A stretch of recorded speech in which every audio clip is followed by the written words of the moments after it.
আসসালামু আলাইকুম সম্মানিত ভিউয়ার্স, দেখুন স্মার্ট নেপিয়ার গাছটি কীরকম ফলন হয়। একদম নিচ থেকে উপর পর্যন্ত সম্পূর্ণ অংশে কিন্তু পাতা। গাছটি এখন প্রায় 3.5 ফুটের মতো হবে হয়েছে উচ্চতায়।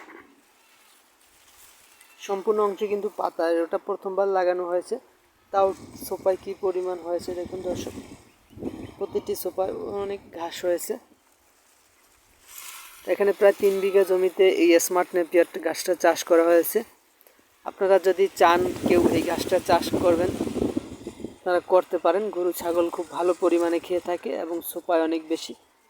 আপনাদের যে কোনো জাতের ঘাসের কাটিংয়ের জন্য আমাদের সাথে যোগাযোগ করতে পারেন। স্মার্ট নেপিয়ার, জারা, লাল পাকচং, জিঞ্জিবা, তাইওয়ান, এত পানির যে 2টা অজানা হাইব্রিড এবং জার্মান হোয়াইট হাইব্রিড, যে কোনো জাতের ঘাসের কাটিংয়ের জন্য আপনারা আমাদের সাথে যোগাযোগ করতে পারেন। আমরা সারা বাংলাদেশে কুরিয়ারের মাধ্যমে এই ঘাসের কাটিংগুলো ডেলিভারি দিয়ে থাকি দর্শক। আর আমাদের কাছে এখন পরিপক্ক ও মোটা কাটিং আছে, চাইলে আপনারা আমাদের কাছ থেকে এই ঘাসের কাটিংগুলো সংগ্রহ করতে পারবেন। আমরা সারা বাংলাদেশে ক্যাশ অন ডেলিভারিতে এই ঘাসের কাটিং ডেলিভারি দিয়ে থাকি।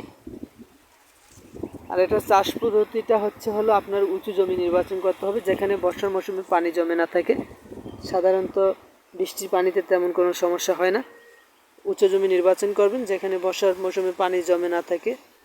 তারপর জমিতে 2 থেকে 3টি চাষ দিবেন।